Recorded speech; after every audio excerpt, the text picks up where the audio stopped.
Hello everyone! Today we're going to be talking about all things iron, what it does in our body, where we can find it, and ways to increase absorption. Iron is an essential mineral that's required for the formation of hemoglobin, a protein that carries oxygen throughout the entire body. Iron deficiency anemia is a huge problem in the world. Even in a country like ours, there are certain populations such as infants and children where the prevalence of iron deficiency anemia can reach up to 20%, which is a huge public health concern.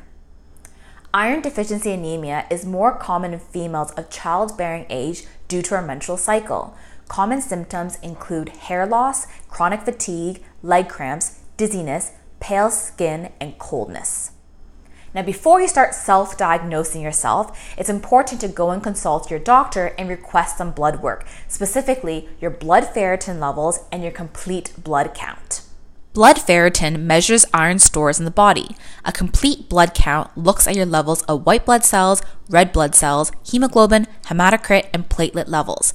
If your levels of red blood cells and hemoglobin in the blood drops below normal, a person is said to have anemia. When someone has iron deficiency anemia, their red blood cells are smaller in size and paler in color. To simplify things, think of hemoglobin as your checking account where you're spending your iron on a day-to-day basis. And then think of your ferritin levels as your savings account. Now, if you keep on spending or drawing money from your savings account into your checking account without depositing more money into your savings account, you'll eventually reach a point where your savings account is completely depleted.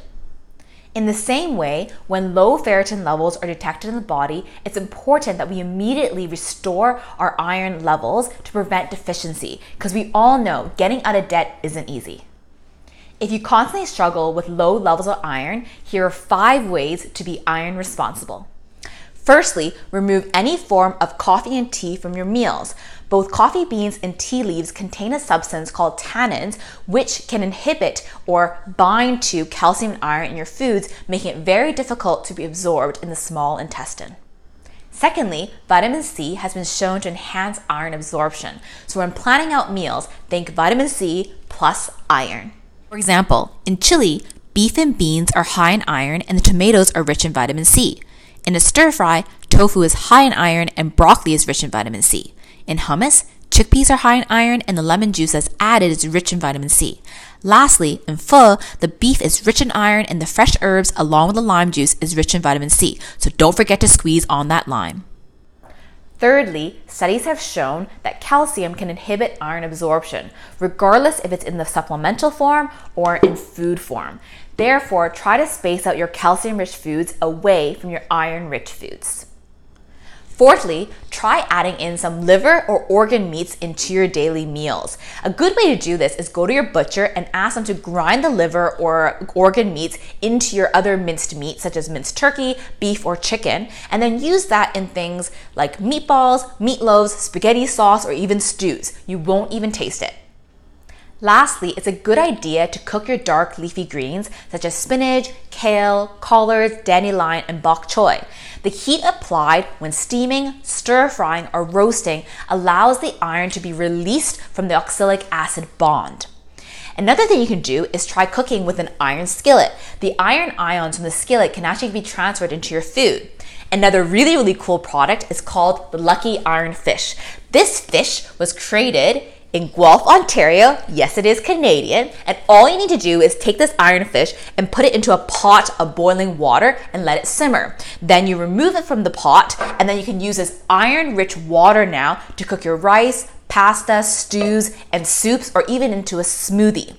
The great thing is, if you're using this properly, in just one serving, you can absorb up to 8 milligrams of iron. That's about 40% of your iron needs in a given day. As you can see, iron is an essential mineral that's required for health and well-being. Without it, you'll be left feeling really unproductive and chronically fatigued. Now, if you're worried about having low levels of iron, use these 5 tips in your day-to-day life. The first one is remove coffee and tea from your iron-rich meals. Secondly, always combine iron with vitamin C-rich foods. Third, keep calcium as well as calcium-rich foods away from your iron-rich foods. Fourth, try adding in some organ or offal meats into your ground meat mixture. Last but not least, always try to cook your dark leafy greens when you can. I hope you found these tips helpful, and until next time, relish every bite.